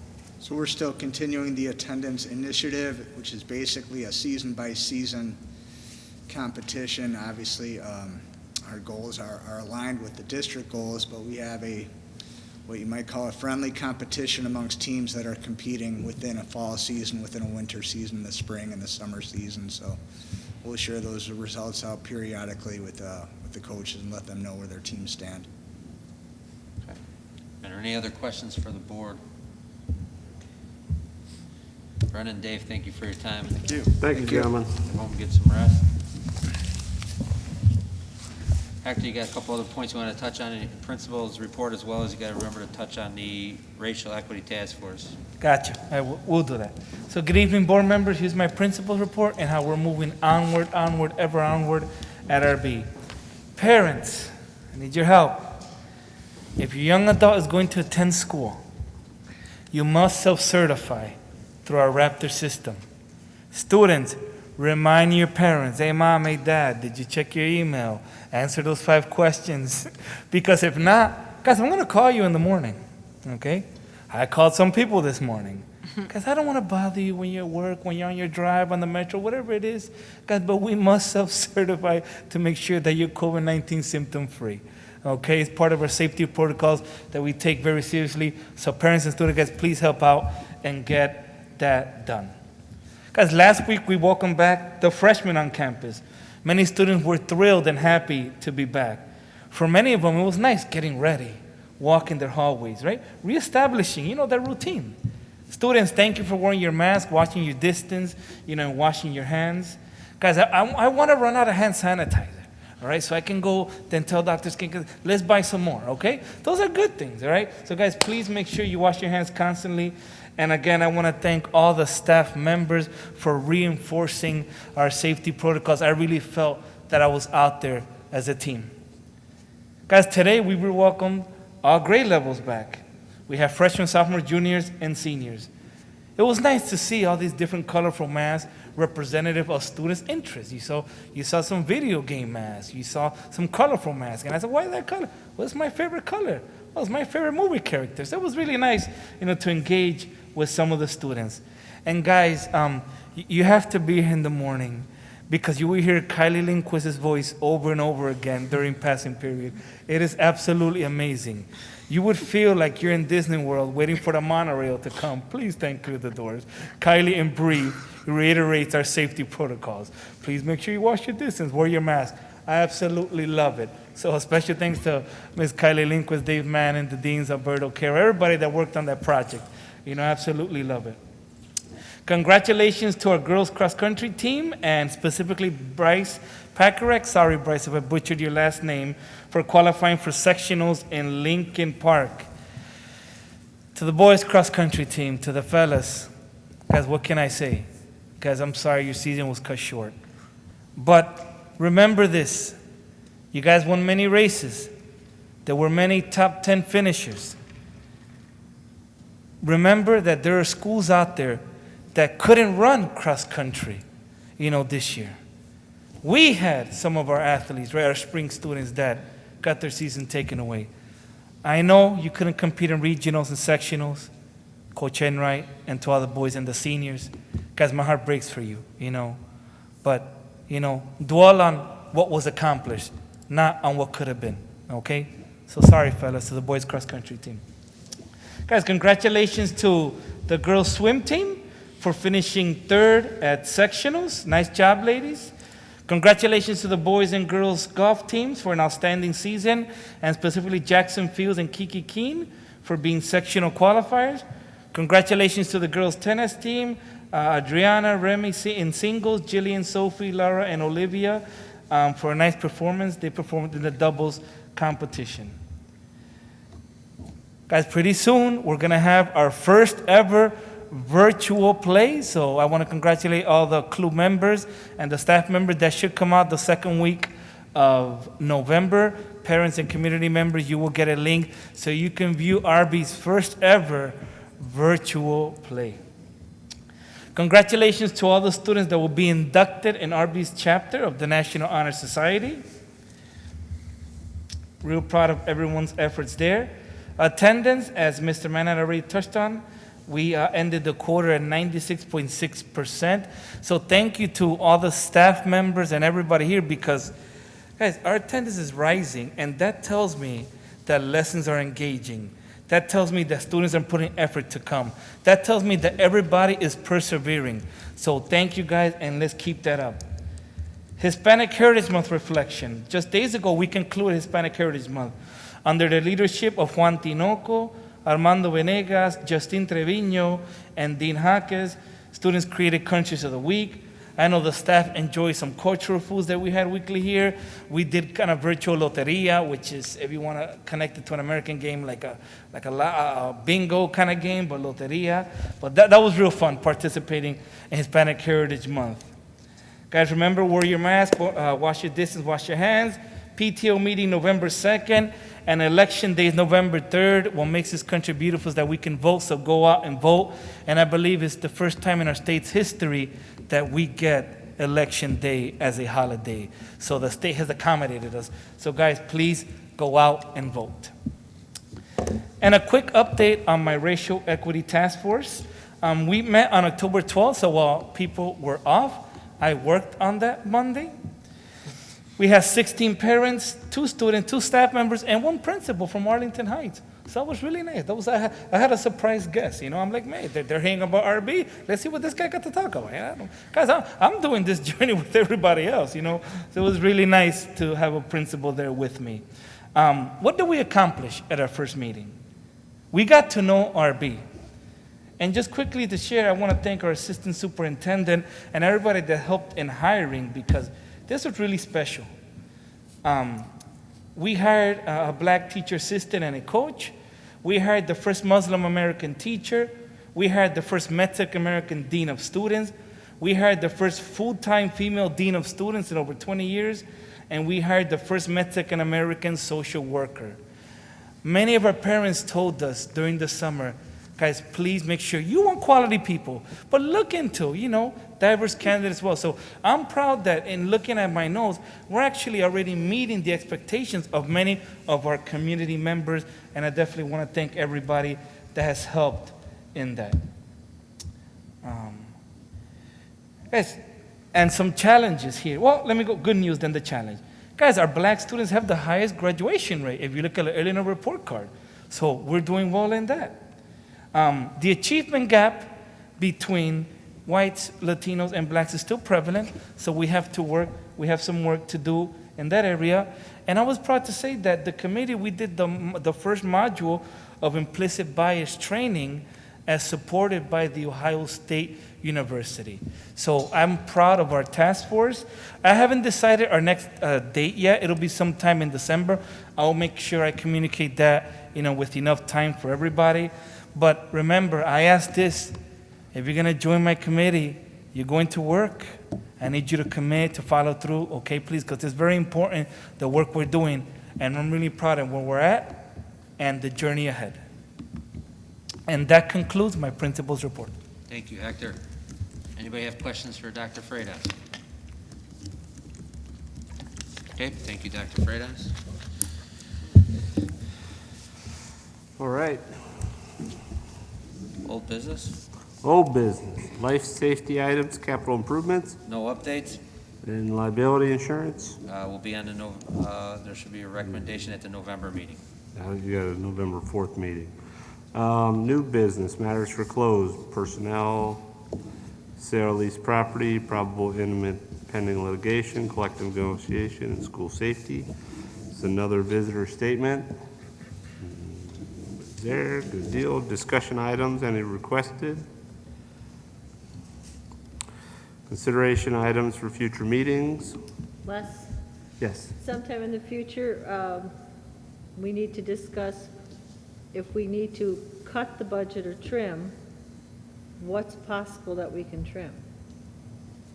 I think that will start, you'll start seeing enrollment projections, and that's usually kind of where we started to talk about that in November, December, and then, well, in November, you'll see staffing and enrollment projections, December levy, and then as soon as we come back from But the I new mean, year. if we have to trim this year's budget, is there anything we can cut from next semester? Okay, I can, we can. Just look in at it. case, Yeah, if we're running too high in deficit, is there anything that we can trim down next semester to rein it in? I think based on Kristen's report, though, this evening, we're still okay. We're still okay, because even though revenues are 2% lower, expenditures were 3% lower, correct? Correct. So it's close, but yes, we're still okay as of this time, but we can look at that.